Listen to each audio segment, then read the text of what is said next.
Hello and welcome to the Link Up. Linking up here at home in the Caribbean, today Jamaica and Trinidad, and across the Atlantic to Liberia.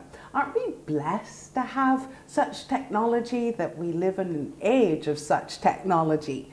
We connect with veteran TNT broadcaster and specialist consultant in strategic planning, our friend Josanne Leonard, and we find out about Trinidad's recent COVID journey and her thoughts on moving the stalled entertainment industry. We always like to get her ideas when it comes to that, because she certainly is well versed and well connected in that area. Our connection, speaking of connections, in Liberia is journalist, business strategist, and author Lindawe Kumalo. And Barbados has deep ties with Liberia, and we'll find out about our common bond and our heritage as they recently celebrated Founders Day. And we've heard all about IQ, but what about our EQ? And how does this assist or impact our personal development? Well, for that, we'll link up here and in Jamaica with Principal Consultant at the Potter Center, founder and chairman of EQ Barbados, Tony Olton, and also Chevening scholar, children's writer, and an advocate in the Caribbean's adverse childhood experiences movement, Julius Gahunta. Remember, you can participate. You can watch the stream on Facebook and share your comments and or questions in real time at CBC Barbados, and you can also join us on YouTube. But first, it's to TNT, to our first connection after the break.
Strategic communications, government relations, public affairs, community engagement, and media consultant Josanne Leonard joins us here this morning. And Josanne, it's really nice to have you join us this Friday.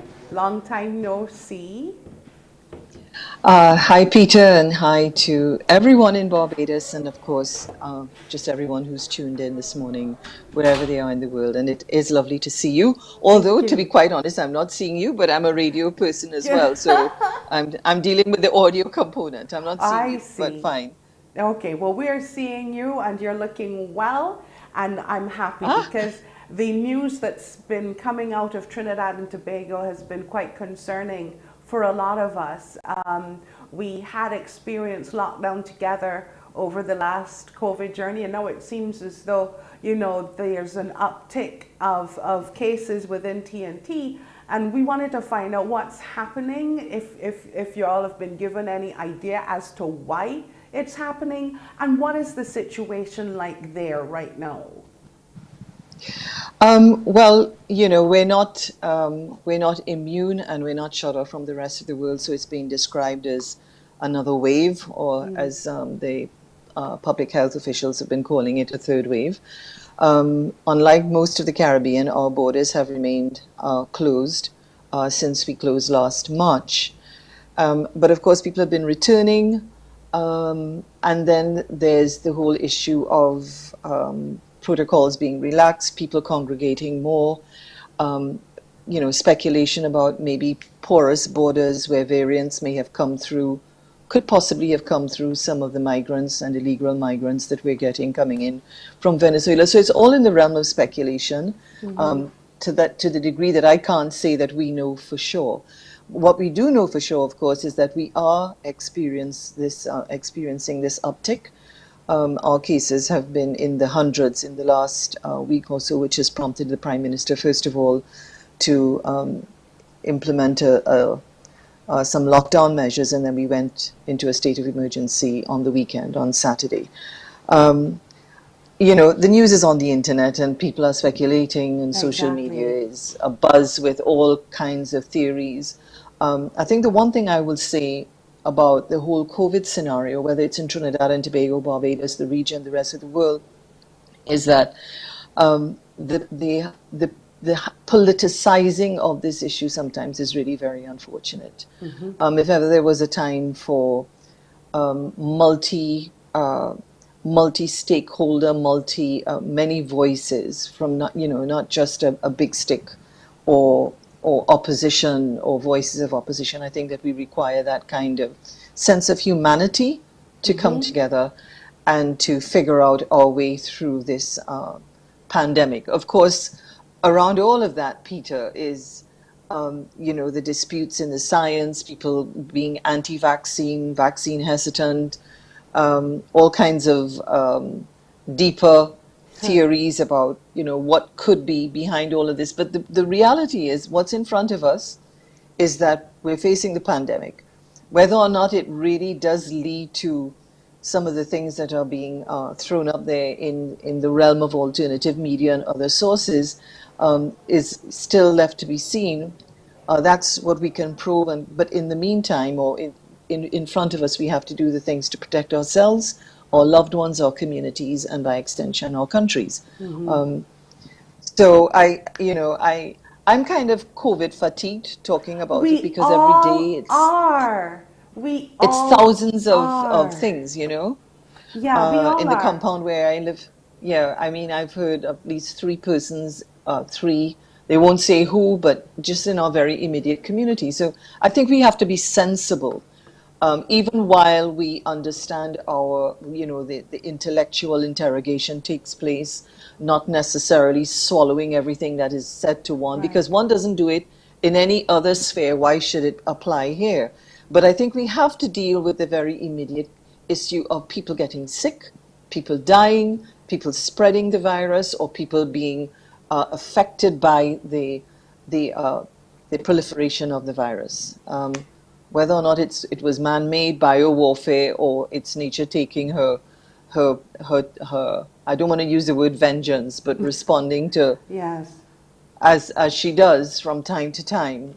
That's not the issue now. The issue is now well, that we we have to haven't protect treated her ourselves. very well, so No, we haven't. She's entitled. But this is why I'm asking you, and I don't do the social media thing, because I know, that a lot of what we are going through now is because of that initial misinformation, which is unfortunate, and it has caused a lot of harm, even down to the fact of the same vaccine hesitancy that you've just mentioned. And I know a lot of that is because there was so much misinformation out there that was bombarding people that they haven't been able to really and truthfully work out what they want to do because of the true science. And that's what I find unfortunate, basically. Well, as I said, I mean, that's a debate that we can't enter into 15 minutes. As someone who is, not just an information person, but I take an interest in the world, and I'm not simply looking at mainstream media, mainstream meaning the big behemoths of media and the messaging.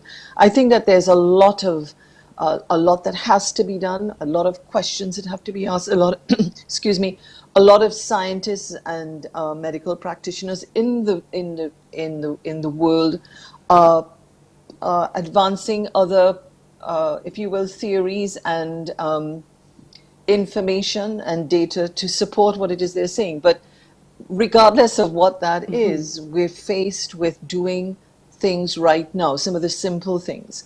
I think too that I really don't like, for me personally, that we have to be very careful about hitting people over the head with a big stick and naming and shaming people. I think that, I have to commend what morphed into the approach that I saw Prime Minister Motley taking, which is one has to communicate the sense of urgency, the critical nature of things, whether you agree with her or not, or whether you agree with any other prime minister or head of government or not. But you also have to consider that this is behavior change that is almost sudden. And I think for me, once we get out of the realm of dealing with what the medical challenge is and the public health crisis is, we're dealing with humanity. We're dealing with people who, you can't simply just be buffing people and telling people to behave themselves and why all of this and why all of that, because we're not on a level playing field, Peter. Right. The person who is staying at home, who is living in a 2x4 with maybe 5 or 6 or 7 children, or even if it's not as many children, the person who is living in a sprawling property with an acre around or 2 lots and can walk in their garden, it's a different mental condition. And I think that we have to be humane. I think that is the thing that comes through to me, the fact that we have to be more understanding. Yes, people are being indisciplined. Yes, people are being cavalier. Yes, people are being disbelieving. People are being people. But you know what? What is happening in COVID is not unique to this in COVID. It is telling us something about the way in which we operate in our society, our values, our civic mindedness or lack thereof, our respect for our public institutions or lack thereof, the interrogation of our intelligentsia. These things are not coming up as a result of COVID. What COVID is doing is bringing all of these things more glaringly to the fore. Yeah. Correct. Yeah. Correct. Yeah. I want to know on a personal level, how has COVID impacted you? How have you been dealing with it? How have you kept sane? Well, when we got the first lockdown, my daughter said to me, well, you should be in your glee because you're the queen of social distancing. Because people think that, you're a public figure, or I've had a fairly public life in media and in other spheres.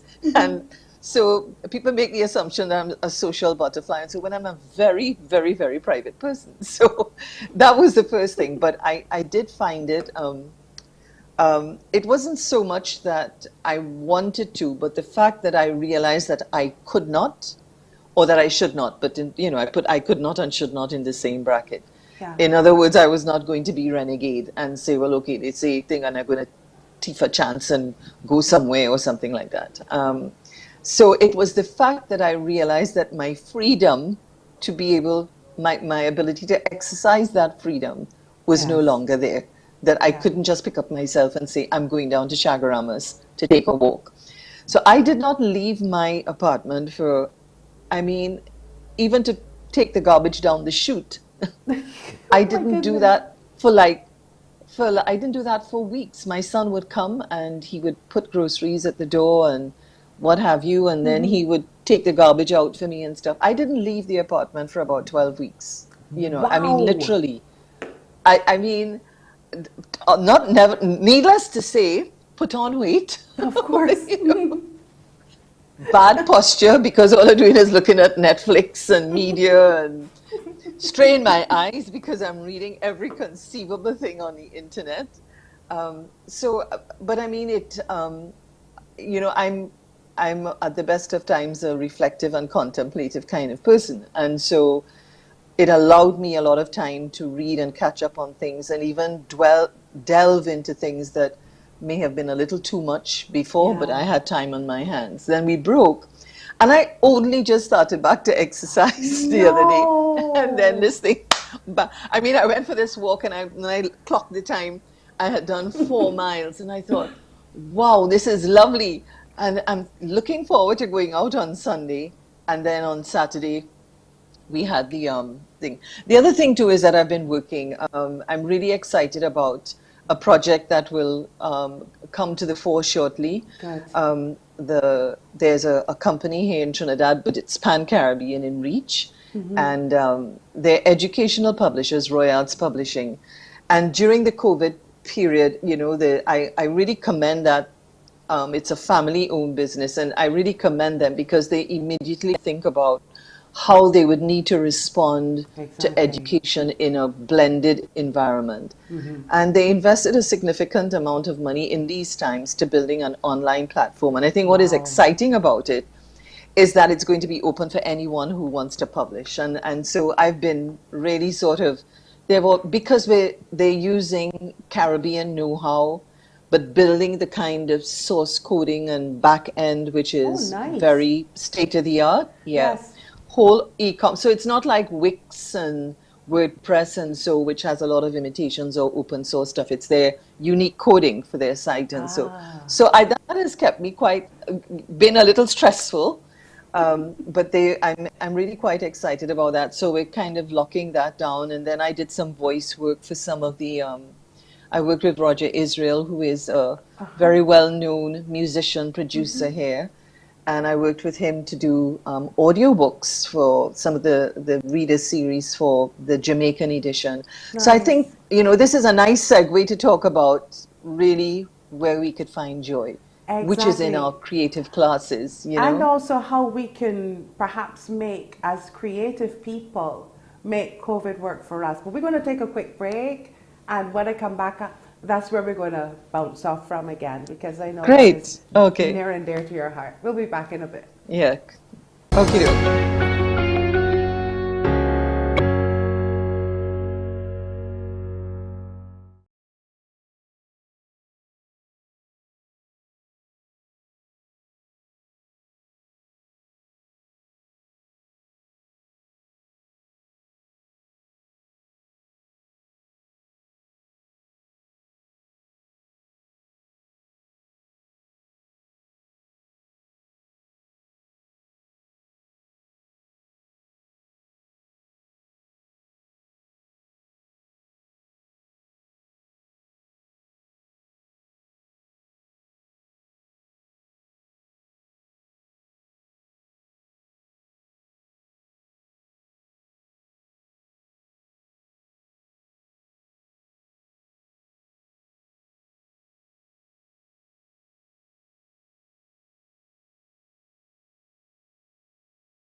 Josanne, we don't need to get into how the creative industry has been thoroughly blindsided by this pandemic, because I think that is well known and thoroughly documented. But moving forward now and looking at solutions, how do we make it work for us? Because everything is stalled or really basically come to a stop. And some people haven't worked within the industry for over a year. Where do we go from here? Well, again, I mean, I've been looking at what's been happening in the bigger countries as well. I'm getting some feedback if I have to talk in real time from the studio.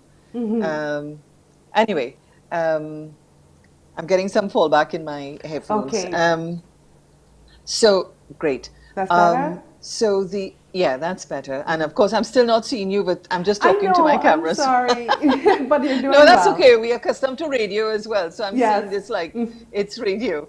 Um, I think, again, I mean, there's the normal prescription about, yeah, and the sort of, again, what COVID has shown is that this is a sector or this is intellectual capital that is so prolific in our region that hasn't been at the center of educational, social and economic development.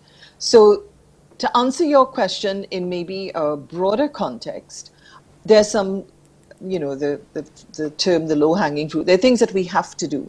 But I think we have a unique opportunity here to look at how we position intellectual property, and particularly as it relates to the creative sectors, on the front burner of our national development agendas. That is to say, for example, we're talking about we have to feed ourselves because supply chains have been disrupted. Even with COVID vaccines, we found ourselves being mendicant, having to stand in line. Yes, we're part of COVAX, but we're having to stand in line because the big countries with the deep pockets will pay for all the vaccines, and then when they've finished vaccinating their people, maybe we'll get some, or not maybe, now we know we'll get some, but so even if we have the money, we still don't have the clout. So again, it allows us to see where is it do we have this prolific output, distinct competitive advantage, and we have them in other areas. So our ability to innovate in agriculture and create food security and food systems, our ability to even be involved in science and scientific research, people like Dr. Stefan Gift from the UE campus, all of this is intellectual property if the right resources around them, or the professor who developed the drops, the cannabis drops back in the 70s at Mona campus, pharmacology. So it's the same thing with our writers, our musicians, our visual artists, our designers, our architects, our people in animation. We have the ability to basically wrap the economic, the policy and economic backing to underpin these sectors, the fusion and the marriage and the annexation, the adoption of technology, and use it to our advantage. Right. And Carol Roberts was part of a discussion last year, and I think of all of the people on the panel, she was the most sensible in talking about the possibilities. The challenge we face, though, is that people say it, but we don't have the buy-in from the sectors that drive economic activity or drive economic policy. So that you have cabinet ministers and you have officials in ministries who see it as entertainment. Right. They do not see investment in innovation and creativity as being growth and being able to put us in a very, very good position. And I think that COVID is saying to us, in the same way that we're having to retool in other areas, we should not drop the ball on repurposing and repositioning the creative economy. This is so vital to our economic survival, economic revival, and economic sustainability. And I'm not only talking in economic terms. I'm talking about the fact that when you start with education, that children are not coming out in secondary school to learn about Kamau Braffett, maybe in a little one-off something, that the literature might be there in CXC. Kamau Braffett and Hazel Scott and David Rudder and everybody should be part of the education curriculum. I agree. So that our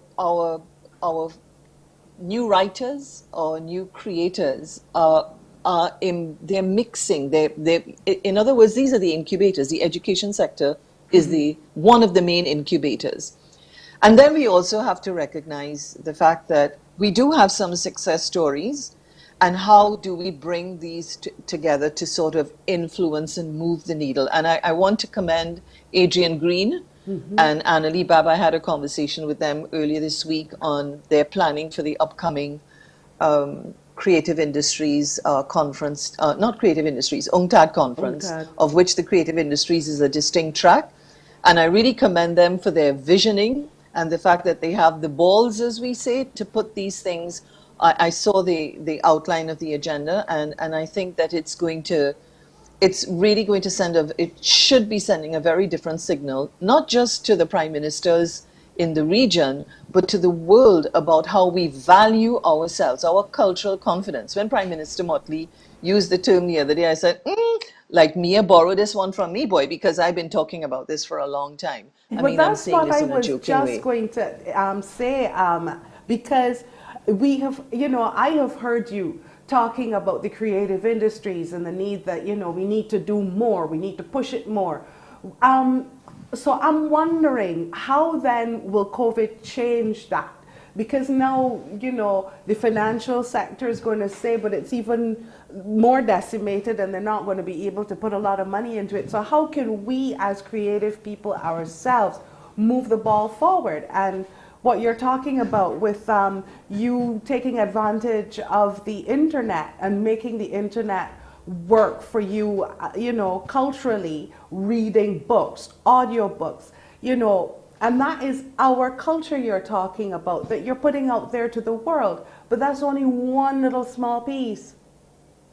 Well, as the Jamaicans say, one cocoa, full basket. I Yes. mean, Yeah. one cocoa, full basket. But I we got do you. need a big push from governments. And it's not enough for the financial sector. You see, because we don't live in a region where we have venture capital, where we have angel investing. And so if this COVID-19 pandemic, it doesn't matter how much money the banks have, if the people of the region cannot access that money, and if the people of the region cannot earn interest, which is the traditional way in which a lot of the financial sector has worked, then what are they going to do to actually stimulate growth? And I know that a Exactly. lot of work has been done by the economic team in Barbados and elsewhere around the region to actually quantify the amount of idle capital we have sitting down in our financial institutions. Look, I was in Cuba 2 years ago on a European Commission project. And Cuba is, to me, such an example of a Yeah. country that has been blockaded for decades. And yet, their culture, their health sector, their educational sector has thrived. It's actually a crime, or has been a crime, not to educate your child. And not just to not educate, but not educate your child in a sense of their environment, their culture, and so. So it doesn't matter, there's dissent, even artists are dissenting, that is the nature of life.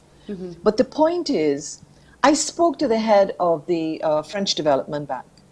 And I was amazed that a development bank, in the same way in which you would have the Barbados Industrial Development Corporation or the Agricultural Development Bank or whatever the equivalent in other islands, the emphasis is on development. We have to educate our children. We now have forcing the children, they have to use tablets. Some of them can't even afford it, their parents, and devices. So we have to talk about ubiquitous access. We have to use the resource of the internet, the telecommunications, to the benefit of our people. It's not simply now a sense that if I can't, they can't afford it, so they can't have it. That's where governments come in. That's where policymakers come in to create the environment that allows for its people to be able to take advantage of whatever it is that it produces. So we don't produce the internet, but we certainly have telecommunications, which is the means by which the internet, the online world exists. We don't need to be putting everything on Spotify or this, that, or the other. No. We have the capability in the region where we can create what it is that we need for our consumption, Agreed. for our diasporas, and for the people who love the region. And when you begin to expand those circles, that's where you see the economic activity. We don't have time to re-educate the people in finance, We need some brave, bold initiatives from government. We need some of the people who've been successful, Shaggy Shaggy and whoever in Jamaica and Marshall Montano in Trinidad, and we need the people who've been successful to actually mentor and be part of a movement. I like what Annalie Bab said. She said, be part of a movement to push back against this lack of energy, lack of commitment, and as far as I'm concerned, a really it's an empty, vacuous statement now to say, well, you don't have the data, or you can't show us this and you can't show us that, in spite of In spite of. we have punched way above our weight, Yes. in spite of Usain Bolt eating yellow yam, being trained by a local trainer in Jamaica, is one of the hottest media properties in the world. So come on, we have the examples.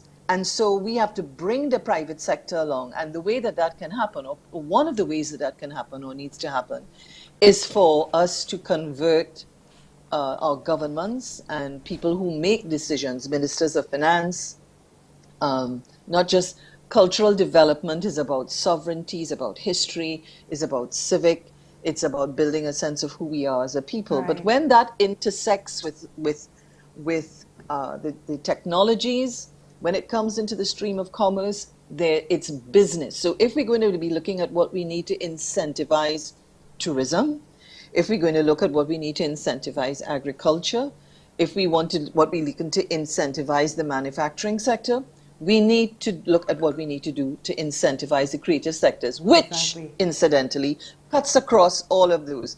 Because if you're in manufacturing, it means that you're doing packaging. It means that some graphic artist is working somewhere, somebody is writing copy, some printery is producing labels. Come on.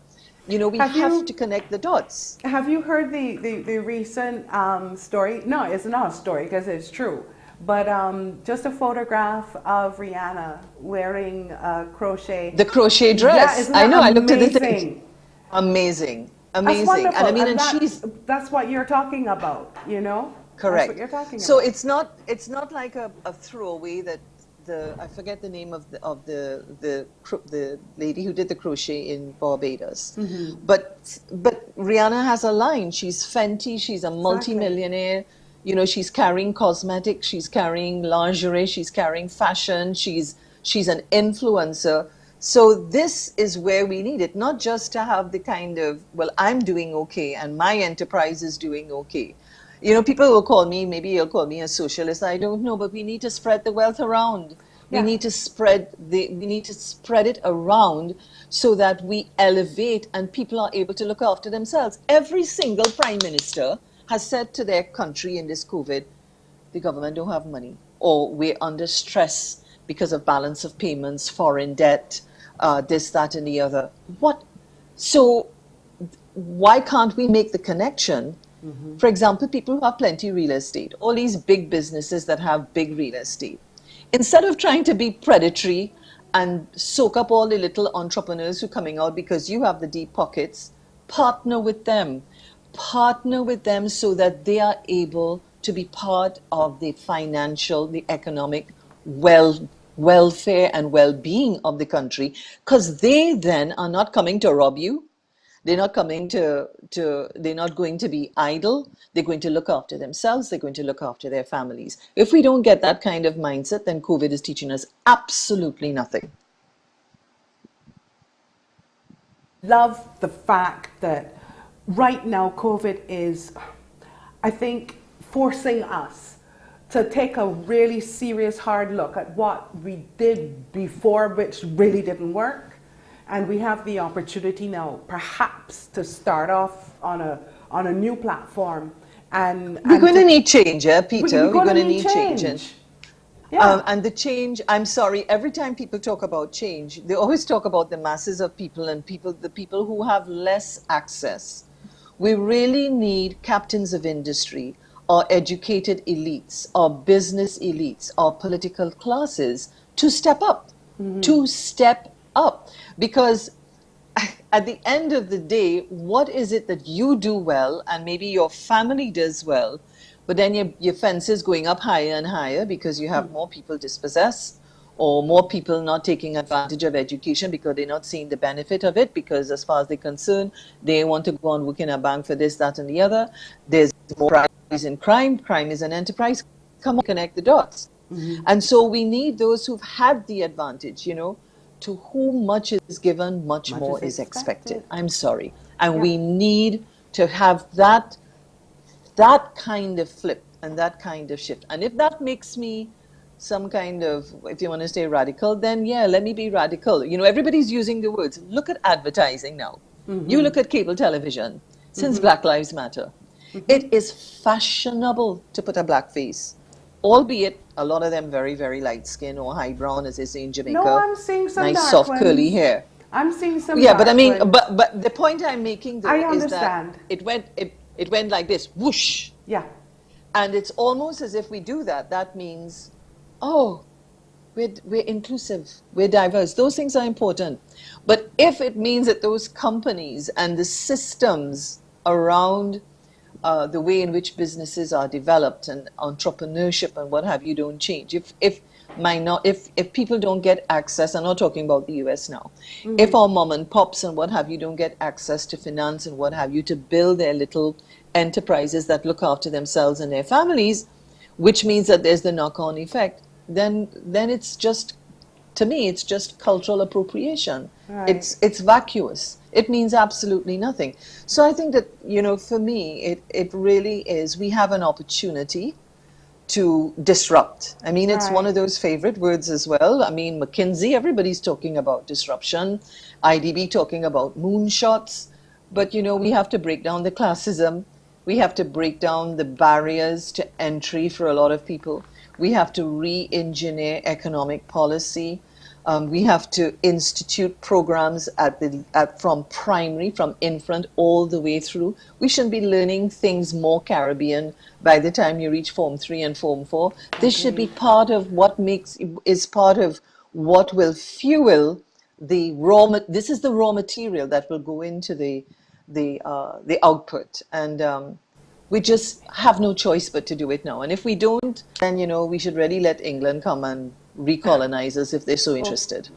no, no. No, I'm just I being, know, you know, I I'm being know, I know, facetious I here, you know know, what I mean? I know, I know. I'm just Well, thinking, not oh dear England, Lord, China, no. no. But China. we can we do this again? Can we set up a space here on the link up a little later on in June, What a time for where someone. Are you there? yeah, can you hear me?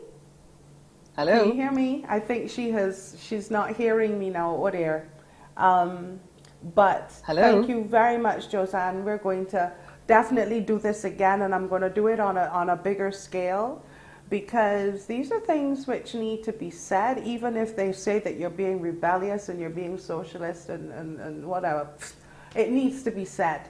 And in our own small way, this is what we're trying to do here on the Link Up as we make our connections.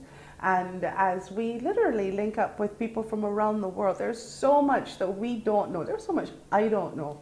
And I'm discovering on a daily basis. And yes, due to the pandemic, because I've got a lot more time on my hands in terms of, you know, sourcing information and reading and connecting with people. And one of the things that I am so happy about is the fact that we're making connections with the motherland. We are taking a look across the Atlantic at the western coast of Africa, and we are making those connections. And one connection we're going to chat with when we come back is Lindawe Kumalo. And Lindawe is from Liberia. And you might not know that we've got some deep connections with Liberia. Just what they are, we're going to find out when we come back.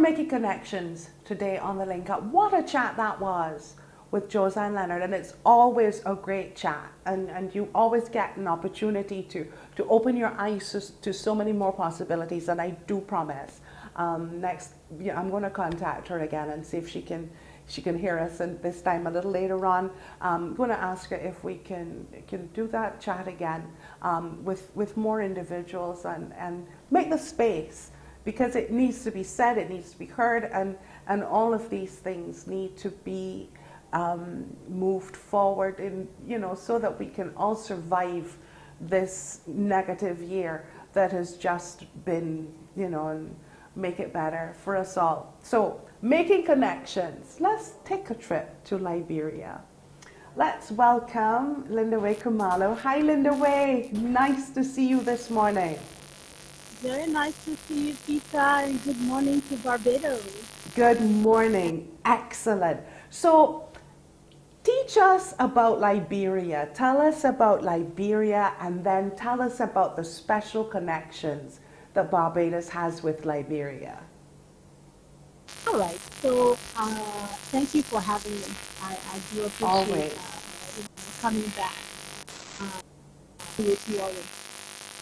Okay, so Liberia was a colony for free slaves from the Americas initially, primarily, and it became a republic in 1847. Our first president was Joseph Jenkins Roberts. Our first 10 or so presidents were born in the United States, African Americans coming back and setting up a republic. Okay, but slavery was abolished in 1800, and all called the American colonization was founded in 16 to support migration of slaves back to Africa, those who were interested. And 2,000 migrated between 1821 and 1847. Then between 1847 migrated. But out of about 4,500 by 1840s, only about 40% was still. A lot of people from the United States died of sickle diseases such as smallpox, malaria, and yellow fever.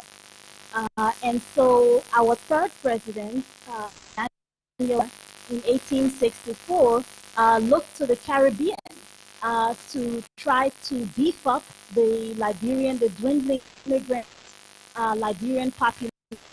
Obviously, indigenous tribes on the ground, but those who were in government and the educational sector, professional men and women, their numbers were dwindling, and most of those were immigrants brought in by the ACS. So that sent a communication to the Caribbean, to the West Indies, inviting freed slaves from the West Indies to come to Liberia and to build up our population. Especially with I don't mean to interrupt you, but I'm losing a little bit of what you're saying, so I do apologize, because you were making some. Can you just repeat that last bit? I missed it.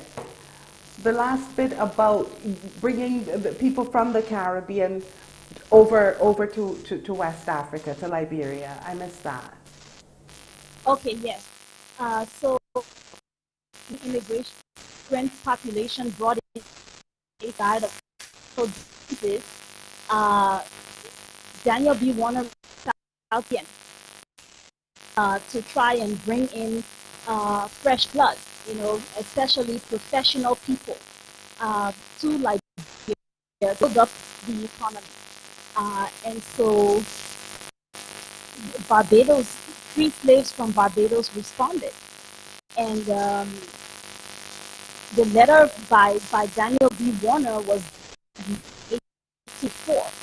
And on May 8th, 346 Barbadians landed on Liberian shores, led by Anthony Barclay. And so uh, that's our connection. That's our connection to Barbados. Did you say 3 ships? Canadian immigrants landed in Liberia Uh-huh. on May 10th, 1860. And that's why then you celebrate Founders Day. Yes. I see. May 10th. All right. So what what did they find when they landed in Liberia? What what was the welcome like, seeing that they had taken up the opportunity, and then how did they assist in building Liberia? What was their input? And we seem to Wow. be having a little difficulty in your internet and so on, which is something that we've been learning right here. You know, all of a sudden it can be fine, and then bloops, it goes. So, what did they find when they landed? What was the welcome like? What was their impact like? Well, there's always been this rift. Liberia has two that is with the indigenous that were here, and those who emigrated with the ACS. And so, we are, we're still building those relationships. But in terms of impact, wow, you know, some president, two Barclay brothers became presidents, Arthur and Edwin Barclay, who, let's see, the 15th and 18th president, born in Bridgetown.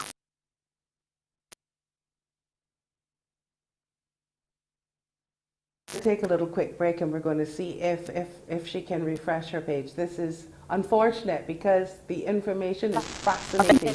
Two Edwin Barbadians Barclay became presidents, and we're going to find out a little bit more about the impact and just how do they celebrate the whole Founders Day on May 10th. So we're going to take a quick break.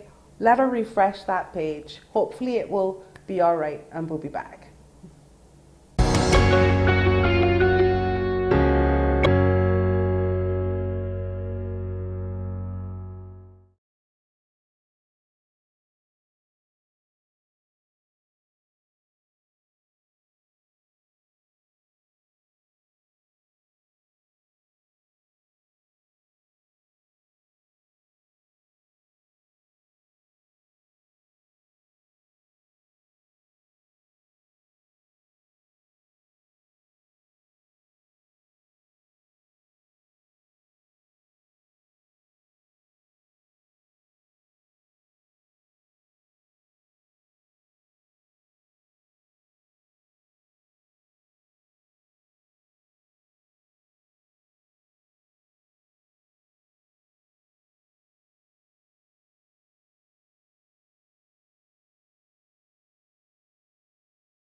we are just trying to sort out Lindawave's connection in Liberia. However, just a little, background information on Liberia, that it's officially actually the Republic of Liberia, and it's on the West African coast, as I shared with you. Now, it's bordered by Sierra Leone, Guinea, the Ivory Coast, and the Atlantic Ocean. So we have that touch there, and we can see Lindawe is back on. With a population of around 5 million, I'm told, and covering something like 43,000 square miles. Yeah, we would be a dot in the Republic of Liberia. English is the official language, but there are over 20 indigenous languages which are spoken. And interesting to note, it became a settlement of the American Colonization Society, who believed that people would have a far better chance for freedom and prosperity in Africa than in the United States. That was kind of an interesting thought way back then. It declared its independence on July 26, 1847. However, it was not recognized by the US until February 1862. And we understand that it is the first, there was something here, that it was the first republic, actually the first nation to declare its independence in Africa, actually. So it's got that distinction. And so many linkages are being formed here with the motherland and here in the Caribbean. And you will hear about more and more of them as time progresses, because it's important that, we've mentioned this before, that, to know where we're going, we got to know where we came from. And so that's one of the most important things. And the fact that over the centuries, a lot of the history, a lot of the information that we've had about Africa is not, it's either been changed strategically or just basically left out. And so we're going to try and make more and more of these linkages as time goes on right here on the Link Up. And we depend heavily on, the internet and so on. So sometimes the internet over there is a bit spotty, and we understand because, they've had some upheavals and so on, which has upset their social makeup in terms of the running of the country and things like that. So we keep our fingers crossed that we will be able to link up once again with Lindawe and to find out a little bit more about our connections. But we want to move now and talk about our EQ. And I have a great interest in that, because the emotional quotient, what exactly is that? And how does knowing yours help with your personal development? So I'm just going to take a little quick break, and then we're going to touch base and make connections with Tony Olton here in Barbados and Juliet Gunta in Jamaica. We're going to do that when we come back.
Yes, well, it's looking like we're not going to be able to make contact again with Lindaway, and that's unfortunate, but we're going to try our best to have her back on the link up.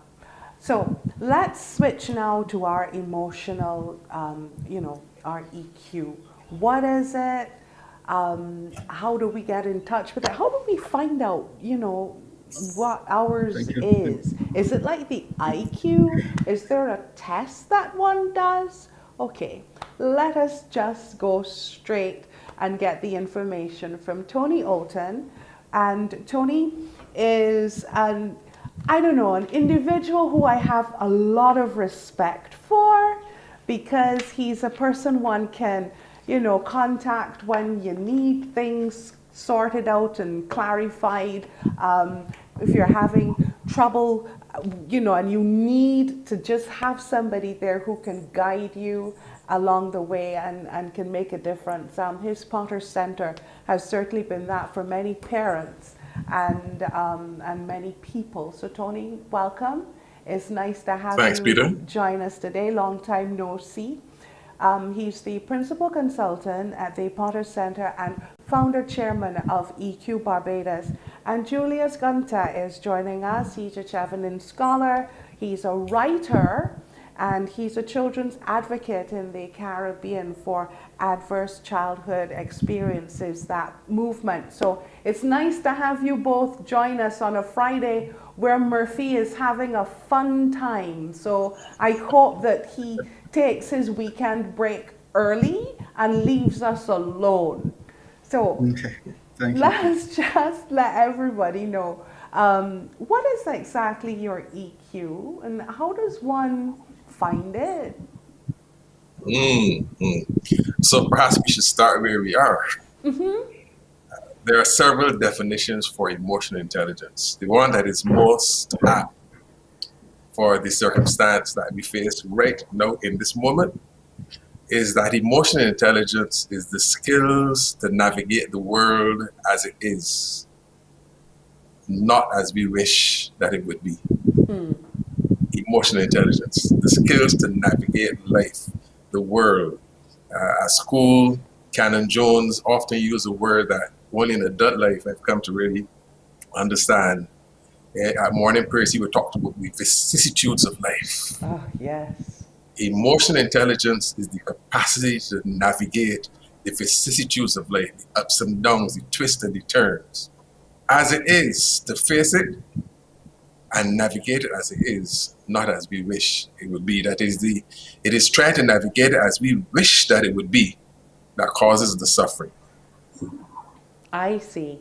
So navigating my issues that I've had recently with my allergies and not being able to be here last week because of that, and struggling not to cough during this program, is me navigating those issues as life well. As it is. Life as it is. It Okay. is, yes.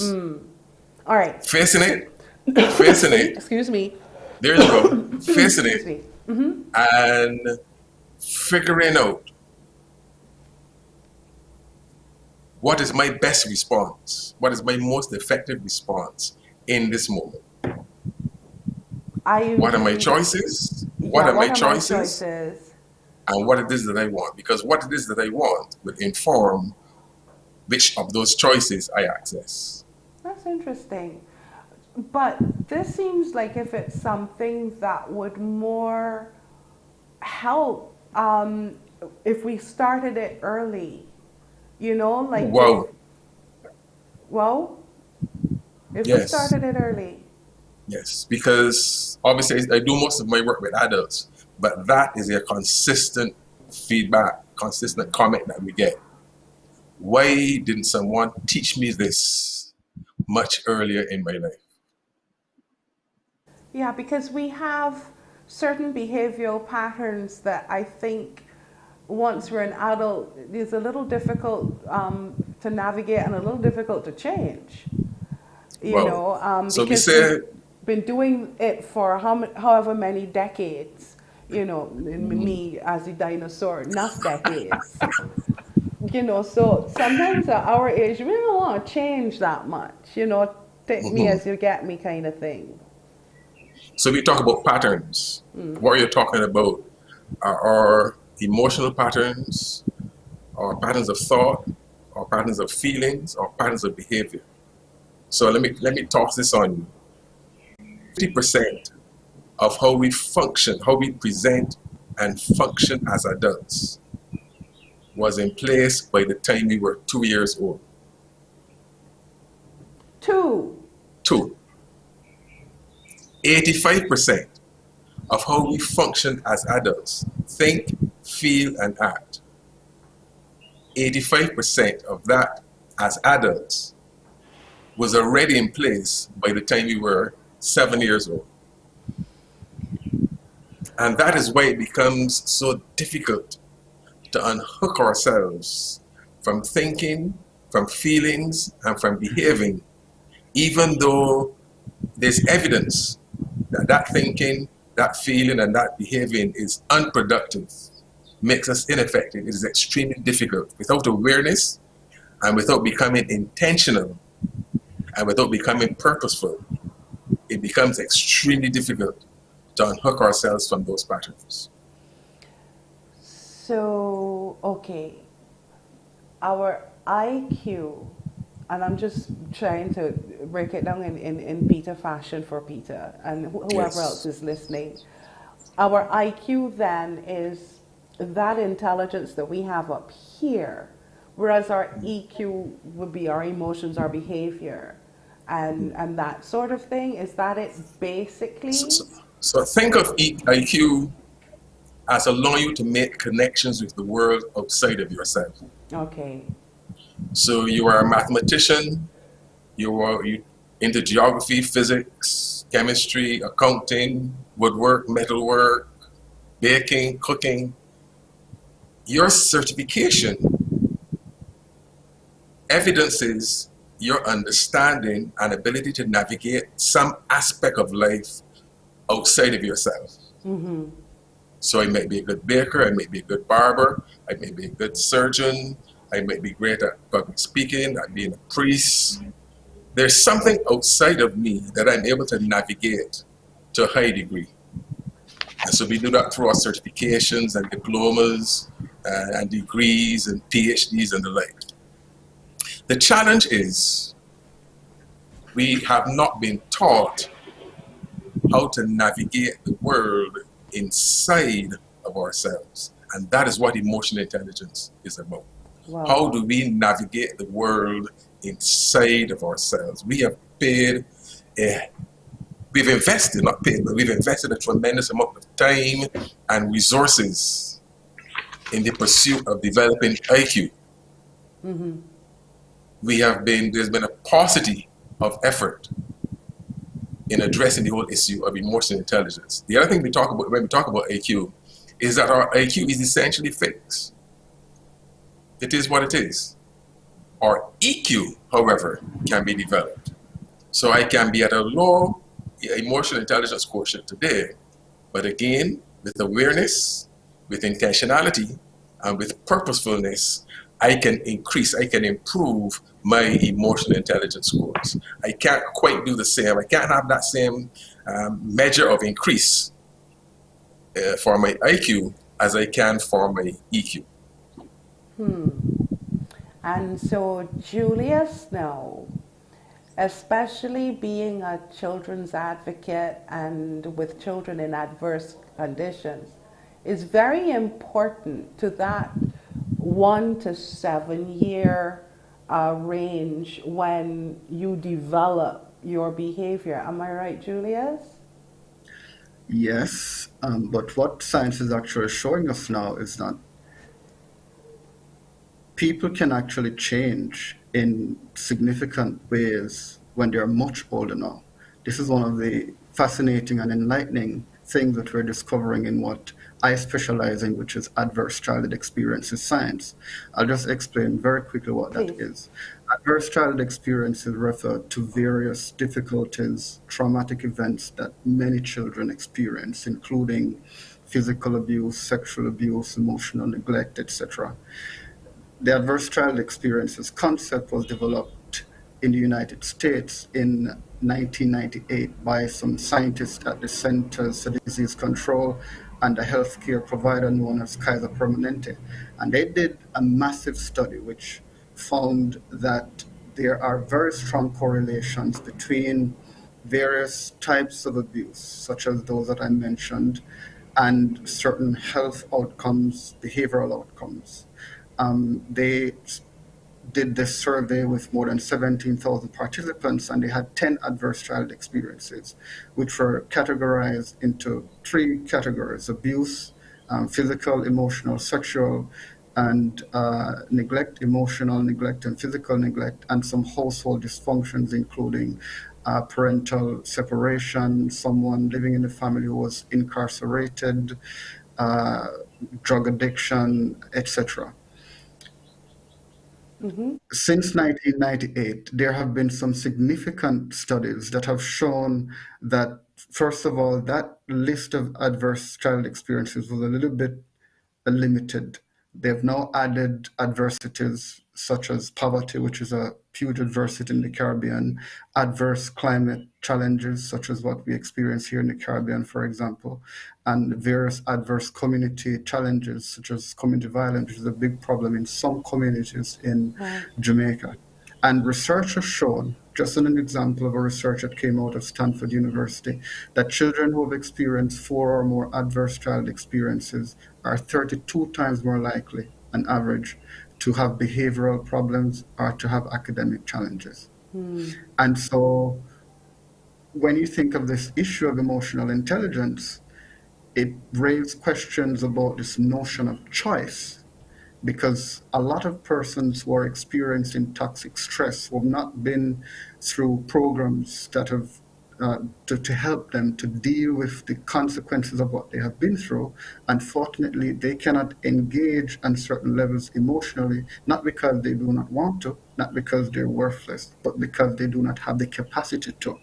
And this is a conversation that we need to have in the Caribbean, because a lot of times we ask the wrong questions. For example, in this new movement known as the ACEs movement, which is really picking up across the United States and in Europe, and unfortunately through the Caribbean ACEs community movement, finally the Caribbean is taking stock and trying to make some changes here. One of the important things that you hear a lot from speakers in this movement is that we should not ask people, children, for example, when they misbehave in class, what your problem is. What is your problem? What's wrong with you, as we'd ask them in Jamaica? But you should ask them a different question. What happened to you is a much more open-ended question. And what that does is that it opens the way for a conversation about what really is behind the kinds of behaviors that children have or display. I am interested in the science because of my own challenges. And what is fascinating about this is that it has implications for all aspects of human development, from the literacy struggles that we are seeing in the Caribbean, from issues related to crime, particularly crime perpetrated by young men in our societies, to work ethic, to a person's ability to function in a formal workplace. It is not, to be clear, a science that provides answers to every single thing, but as a conceptual framework, it is really, really important that we start looking in this direction to make sense of some of the complexities that we're facing in the region.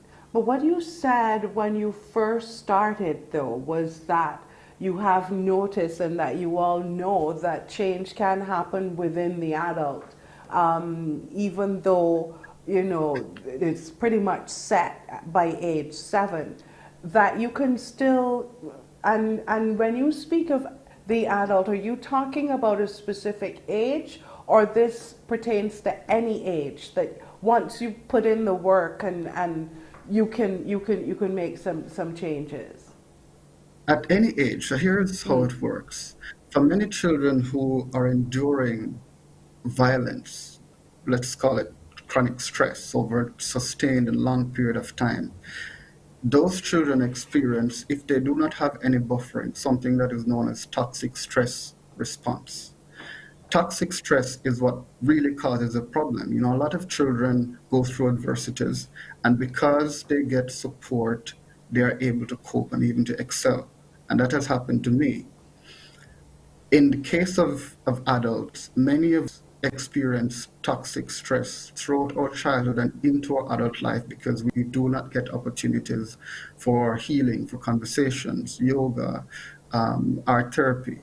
And so you find that some of the consequences of toxic stress, for example, the inability to focus for long periods on difficult tasks, irritability, propensity for violence, that these things, these propensities or inclinations can change or be reduced once a person gets the kind of help that will actually bring him or her to that particular, a different state of being, state of mind. Right. So a lot of adults, and I suppose also policymakers in the Caribbean, believe that people, for example, violent young men who are prone to recidivism, that these people are unchangeable. But the reason why it's so difficult for them to change, as was explained earlier, is because they have not been provided with the avenues and means that can actually open up a new slate for them, so to speak. So I learned to read, for example, when I was 12 years old. I was one of 12. about 12 students who was forced to repeat grade 6. Dr. Bruce Perry, who is a very important figure in this global sort of trauma movement, said in one of his books that programs don't heal people. It is people who heal people. And so someone, a really remarkable woman, came to my primary school and did a reading program for slow students. And she was extremely generous to me. And I experienced a kind of generosity that I'd not experienced up to that point on a consistent level from any adult who was in my life.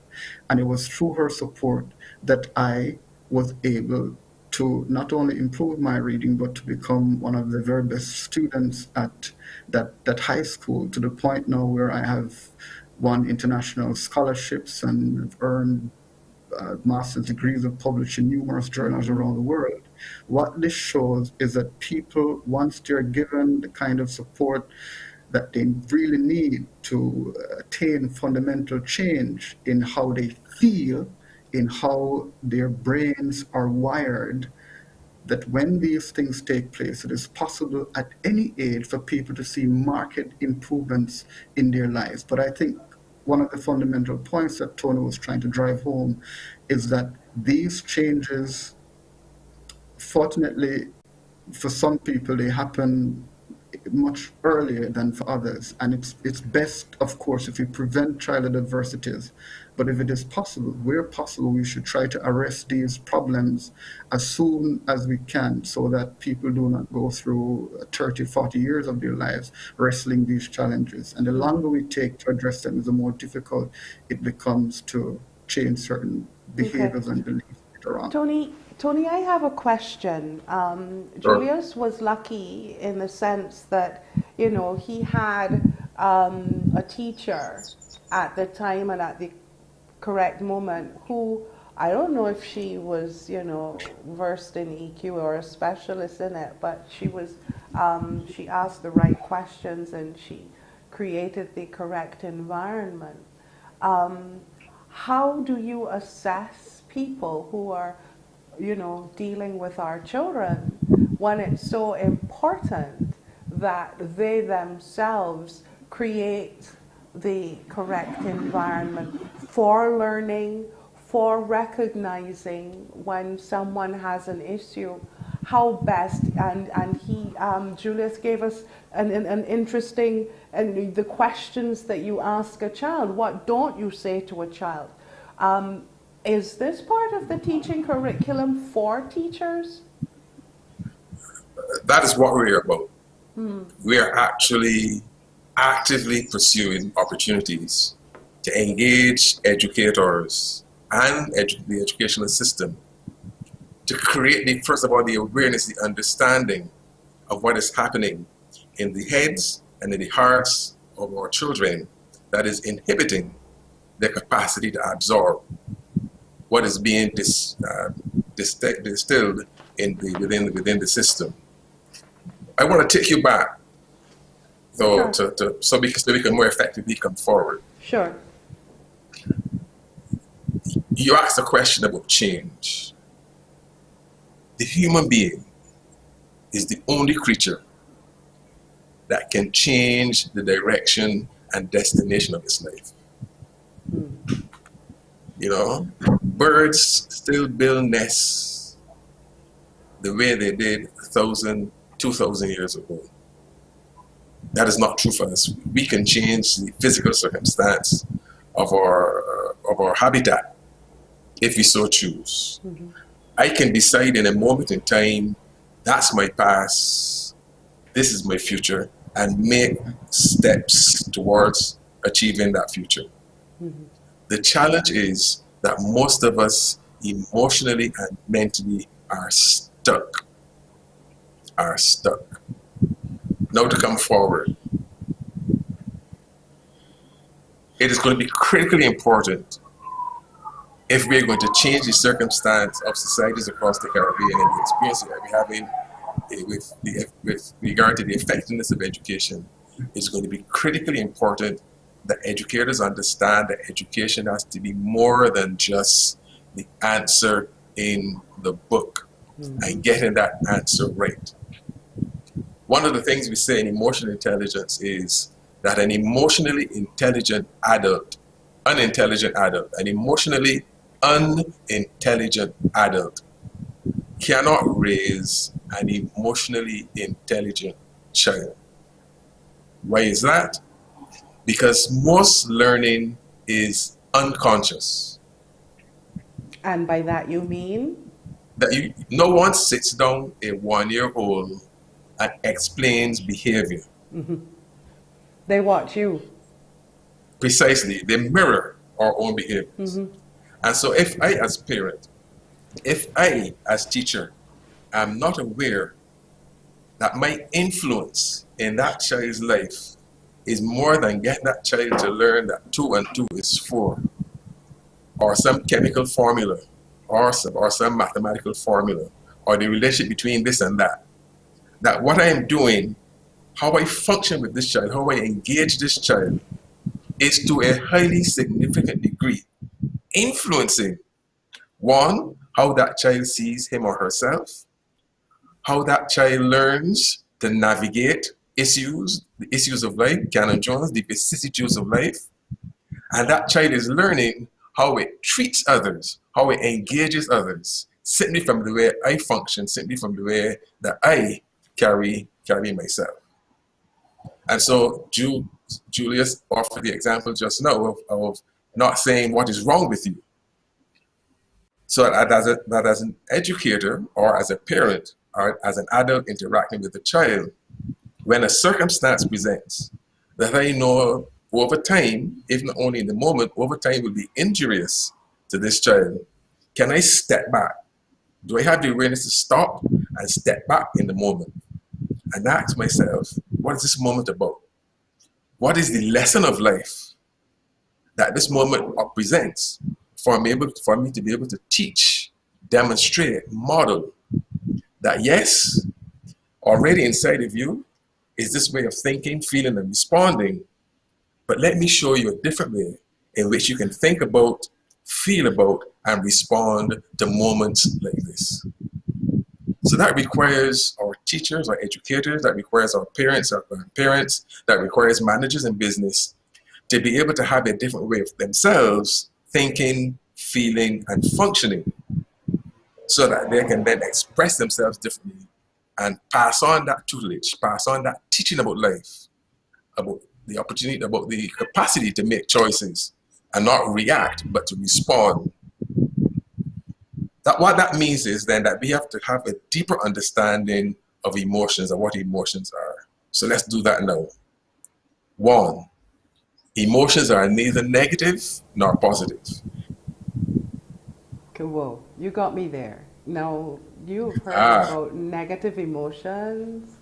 So you're saying neither negative nor positive. Not positive. They are neither negative nor positive. They just All are. they are is data, information. Emotions are alert signals. Our emotions tell us, pay attention. Pay attention. You see, but we've been taught French. Comment allez-vous? Je vais bien. We've been taught French. We've not been taught the language of our emotions. So, for example, if I am experiencing what I have up to now been described as fear, what's the message of that? Fear says, I'm about to suffer loss. Loss of face, loss of property, loss of reputation, loss of something is going to happen or is happening that is going to present loss. So then emotional intelligence says, so what are your options? What are your options? And the option that you choose will now be a function of what is it that I want. When this moment has passed, and based upon my response to the moment, what is it that I want? What is the outcome that I want? Because the outcome that I want will inform the choice that I go with. So we have to keep talking about emotions before we can really bite our teeth into emotional intelligence. But so we said that. Sorry, I don't respond like that. If something happens, I don't take 2 minutes to go through my emotions and think, what exactly do I want? Peter, you don't need 2 minutes. Peter, you don't need 2 minutes. You don't? So how do I get to there? That chemical response, so you talk about awareness, that chemical response released within your system to some stimulus, whether that stimulus be outside of yourself. So you're driving down the road and a child runs across your vehicle. Yeah. Or you get some piece of news and you get that twitch in your stomach. That chemical release in your body in response to that stimulus, like I said, it can be outside, it can be inside, just what's going on in your head, in your brain, only has a life, get this, Peter, only has a life of 3 to 6 seconds. It will erupt and it will disappear. Your grandmother or great-grandmother who didn't go to university, doesn't have a PhD, doesn't know anything about psychology, would have told you when stuff happens, count to 10. She gave you a little bit more time than you actually needed to allow that emotion to subside. And then reason with it. So another definition of emotional intelligence says that it is the ability to recognize, use, understand, and manage your emotion. Recognize it, tune into it, interrogate it. What am I feeling? What else am I feeling? So we're talking about having emotional literacy, having the language to express and to explain what it is that I'm feeling. Emotional literacy is about the ability to discriminate. Right. And by discriminating, the example I often offer is when I go to the supermarket. I do not pick up any and every onion or potato. They're there. So I'm looking for the onions that when I take them home, these onions can last me another 3, 4, 5, if not more days. Similarly, if I'm emotionally intelligent, I recognize that I have an emotion. Something is happening on the inside of me. But I can decide which of my emotions I'm going to ride. There's a quotation that we often use as well. It says, keep the doors and the windows to your mind open so that your feelings may come and go. Just don't serve them tea. In other words, I don't have to linger with any one emotion. Yes. So another term that we use, another term that we Yeah. use in emotional intelligence is the ability now not to suppress, but to navigate. What am I doing if I'm navigating?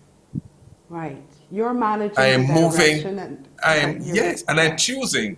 I am choosing what to do about an emotion. What that means, again, part of emotional intelligence is that I have to become the observer of myself. wow. So when I become the observer of myself, I am no longer my emotion. I am up here and I'm observing the emotion and then making a decision what to do about it. Now, you asked a question earlier about assessments. Yes.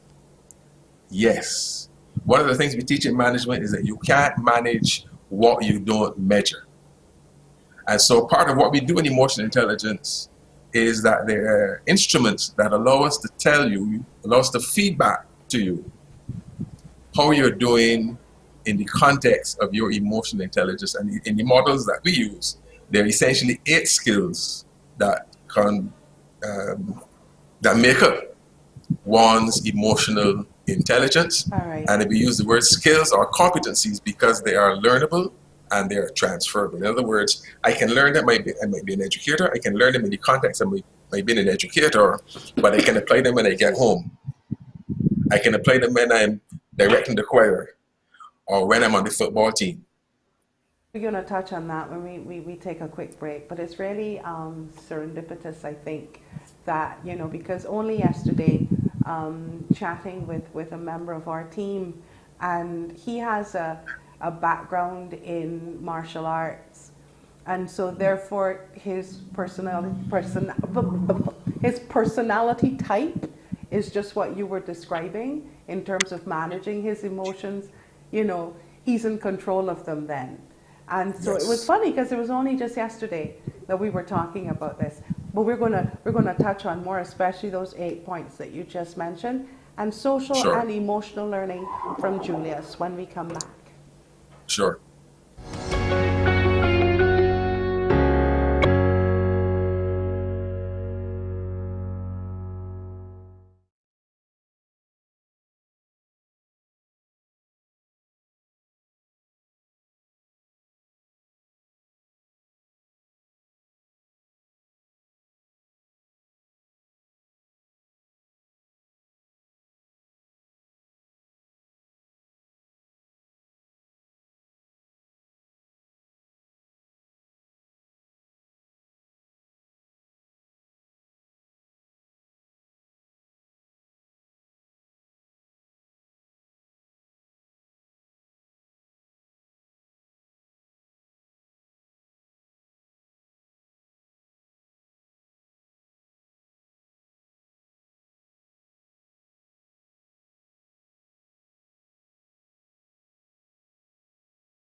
We're talking about our emotional quotient, our EQ, and it's certainly a fascinating discussion that we're having with Tony Olton and Julius Gunter. And Julius, Tony went through quite a bit just now, and perhaps you can guide us when it comes to social and emotional learning, because this, coming from someone who sometimes people say you're very emotional, and I don't think they're telling me that in a positive sense. So I am certainly learning a lot here this morning. But when it comes to social and emotional learning, all that Tony mentioned and more, I do assume. And on a few things that Tony said, because we share slightly different views on a few of these issues, but many similarities also. But just to comment very quickly on some of the things that teachers need to be aware of in the classroom. I taught very briefly for about 3 months at one of the most troubled high schools in Kingston. And I discovered early on, based on reports that students made to me, particularly because I was vulnerable with them, that many of them were suffering from multiple adverse childhood experiences. In fact, one of the things that I like to do with my students is to have them talk about something interesting and personal, and I do the same to create a sense of comfort and mutual sharing in the classroom. And many of those students, because of my vulnerability, saw our engagement as an opportunity for them to talk to me about their trauma. So I learned from one young man, for example, that he watched his father dying 3 shots and was fortunate to have escaped. And after 2 years, he had not been to any counselor.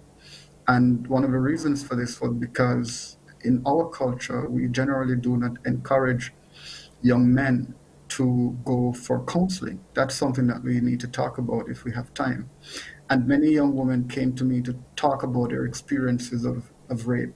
So for teachers, I want to make this point very clear that at any given moment in your classroom, you may have 50% of the students who are not only struggling with toxic stress, but who had something horrific happen to them the night before, such as physical abuse or rape, or maybe they didn't have enough to eat. I had to give away all of my earnings to students who did not have lunch or taxi fare to come to school or to go home.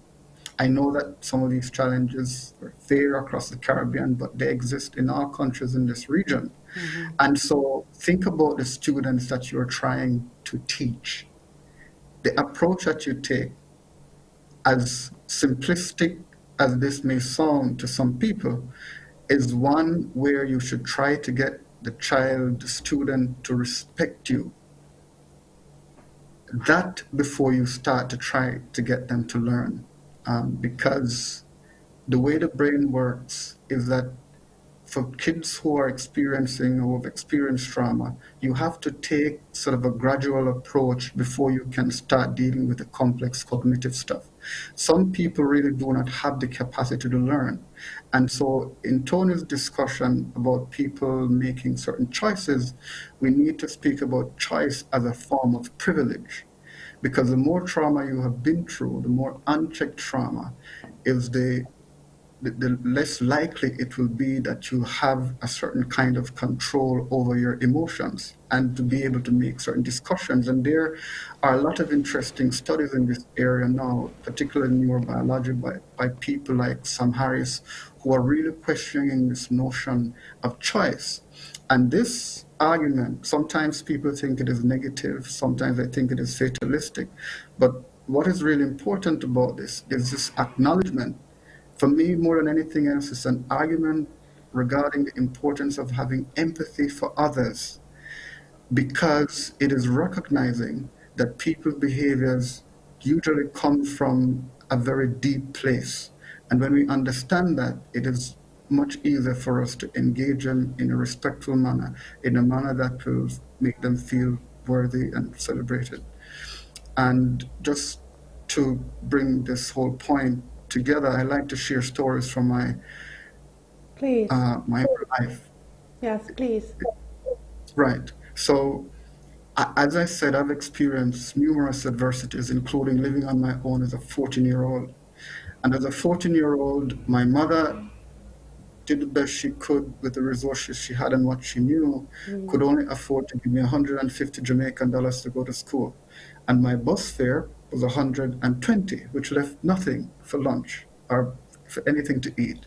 So how I got to school in those 2.5 years of my life, 3 years, was that I woke up at 4 a.m. every morning, ate what I had, and I walked a mile, often in the dark, in this rural community, got to a taxi stand where a taximan took me up. Often I had to drive in the trunk because he had hotel work as he was taken to another destination. And he would take me to a place called Green Island in Hanover where I went to school. And then a bus, big coaster bus taking hotel workers from this popular tourist destination known as Negril, would pick me up in Green Island and drop me off in Lucy, where my high school is located. And I slept in class because I was tired. I struggled to learn because I was often hungry. And I was punished for this by teachers. I was called lazy. I was ignored. I was humiliated. One morning, a gentleman saw me walking and he picked me up, took me to school so I didn't have to stop at various places. And I got to school at about 5:30 a.m. And the security guards, after questioning me, allowed me to go inside. And some of the teachers who were running around the school exercising, they saw me and they asked me, "Why are you here so early?" And I told them my story. And it was by telling them and them, for the first time, listening to my story, that they saw that not only was I a student who was interested in coming to school, that I was an exemplary student, and their attitudes towards me changed. And because they changed their attitudes towards me by paying attention, by listening to the stories, experiences I was going through, that allowed me to feel a greater sense of belonging, of comfort, of worthiness, and had a big impact on my academic performance after that. So I really want to drive home this point about the important role that teachers play. Oftentimes, school is the only escape that many of these children have. And for a long time, school was an unsafe space to me. Home was an unsafe space. And I really did not know what to do or where to go to get help. That you have become the individual that you are is an immense tribute to that strength that you have inside, you know. And yes, you've had the assistance of people in being in the right place at the right time, but your inner strength is something powerful. And I know that you have taken your experiences and what you have learned, and you've now put it into poetry, and I do hope that you'll share one of them before we go. But Tony, for me, the importance of what Julius has just shared is the fact that perhaps in a situation with a child like him, you also need to get the parents in there, or the guardian, or the person who is supposedly looking after that child, because I am speechless by some of what you just revealed, truthfully.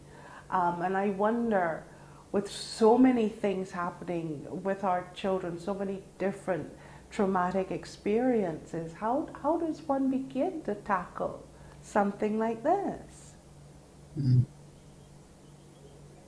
So Tony or Julius, you can speak. Sorry. Tony? Well, Jensen, who is, Annabelle. There you are. Yeah, Annabelle Jensen, who is the co-founder of 6 Seconds. 6 Seconds is the international organization, the international network with which I'm affiliated. She's the co-founder and chairman. She says something very interesting that has just absolutely registered with me and informs to a high degree how I function as well. And it is in response to the question you just raised. She says, when I'm talking to a child, I am thinking about the adult they will become. Wow. Mm-hmm. When I'm talking to a child, I am thinking about the adult they will become. It is about us as adults recognizing this overarching power that we have of influence in the lives of our children. It is about getting to a place as parents where we are more concerned about what's happening on the inside that child than that toy. when we are functioning as parents, it's about more concerned about what's happening on the inside of that child than getting the answer right. Yeah? Yeah. And so, can we get to a place, in fact, our model is so powerful. Know self, have that awareness of self, choose self, become conscious, deliberate, and intentional about your choice making, and give self. And so part of what we have to do as parents, part of what we have to do as adults, part of what we have to do as educators is do that tremendous work on ourselves first. You know, when you get on an airplane, what do they tell you? Yeah, you Put gotta on your put mask that first. before you, Yes. yeah. Yes? Develop your own self-awareness. Develop mindfulness so that when moments present, teachable moments present, that you are in tune, that you are there, that you are aware. And so you can ask the right question. You know, we say that the power is not in the answer, the power is in the question. Because if you get the question right, what is happening on the inside of that child will begin to emerge. And Julius also said something that's critically important, that it is about building relationships. You know, in my own development, secondary school, there are 3 teachers I can highlight. That because we had a relationship, that relationship I had with those teachers influenced how I performed in those subjects. In my young adult life, perhaps the person who had the greatest influence in my life,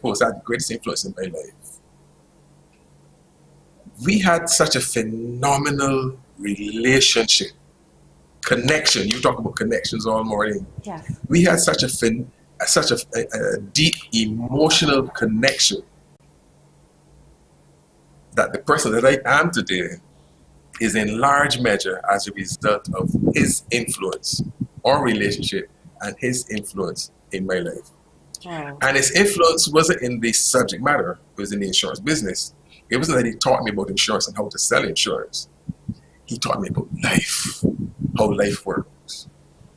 Oftentimes sitting behind his desk and smoking his pipe, he would drop a quotation on me. And several of those quotations I use now in the latter stages of my life. So how do we get there? It's about us as adults, whatever our station in life, first of all, recognizing this tremendous capacity that we have to influence the adult that this child is going to become. Right. You know, I want to talk back as well to a lot of the comments that Julius made. Can we see these children as more than John and Mary, but as human beings with emotions? Some of those emotions have been scarred, harmed, the trauma that Julius talks about. Are we only here to teach geography? Can we understand how their brains work? So up until very recently, we talked about visual learners and auditory learners and people who learn kinesthetically. Within our own network, and this is talking about specifically about 6 seconds, we can do a brain profile so as to have a deeper understanding as to how the brain of that particular child or adult, how that brain functions, and what are the relative strengths of that individual, child or adult, and therefore in what directions may that child or adult want to go so as to optimize those respective strengths that they have. Or are we trying to channel everybody down this particular path, a path that is not suited to each and every individual who is present in our space, whether that be in the class or in the place of work. So tremendous opportunities to learn, to think differently, expose ourselves to new ways of thinking, new ways of understanding the human being, how human beings were, and new ways of understanding the influence that we have as adults in the lives of our children. That when we see behavior, we can't just look at the behavior. Yes, the behavior is ugly, it's disruptive, all of that stuff that's going on. but what is happening behind. What is that person's story Okay. that we are yet to connect to? We have to take a quick break here, and then when we come back, we will let, because we have something like a minute left to close after that. So just to get, hear from Julius with one of his poems, but we're going to take a quick break, and then we'll do that when we come back. Time Sure. flies, it flies.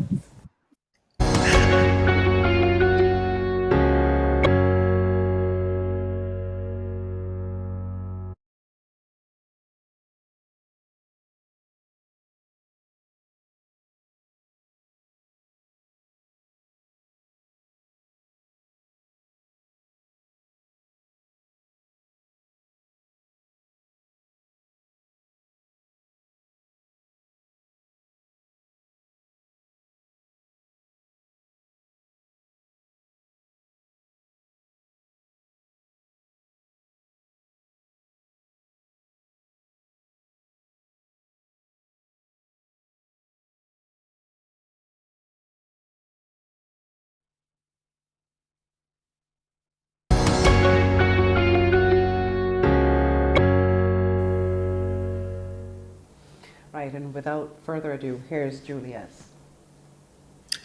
I'm going to read a poem entitled Wounds.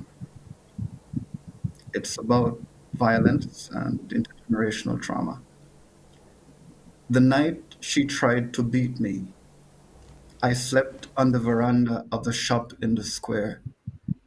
At dawn, a man hauled me home. She dragged me to school, whipped me with the principal's cane. Teachers clapped like congregants. The day Teacher Morgan burst my forehead with the wooden duster, I drew mother's signature in the blood. Some nights she woke me with a belt across my back, struck prayer from my throat, told me others were merciless too. Others, like my father, whose face I wore. Others, like grandma, whose bosom was not a safe wood. My entire childhood was a study in revenge. I tied my pigs in the sun, watched them burn. Thank you. We don't realize the effect that we have on our children's lives, and sometimes we ourselves have come from that experience, as we've been told, but it takes a strength of character, I think, to overcome those demons in our soul, and become better people and try to make a difference. And with the 30 seconds that we have left, Tony, how can people who might perhaps recognize in watching this get in contact, make contact, so that they can manage their emotions and make it better?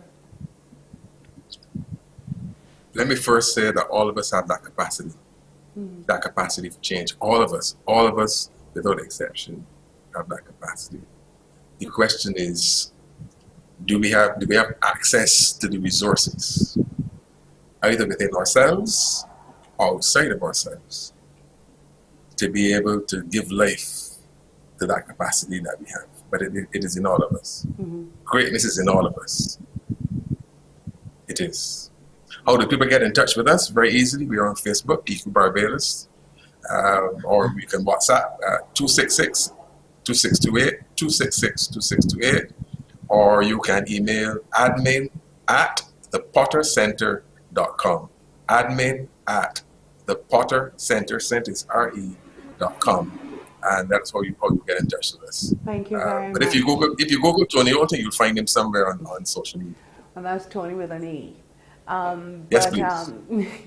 But it's, I think, vital that we do that now more than ever. This pandemic, again, as I always like to say, does not, build character, it reveals it. So perhaps this is time now that we can do the building part, now that we have access to some of the tools. Thank you very much, gentlemen. And I'd just like to say thanks to Julius, Yes, who please. we've gotten into conversation, and to me it was critical to get Julius part of our conversation, not just in what we're doing this morning, but in terms of the efforts that we're making to carry the message of social and emotional learning, not only in Barbados, but across the Caribbean. It's critical to have his perspective, yes. And thank you for making that connection with us here on the Link Up. Stay safe, gentlemen.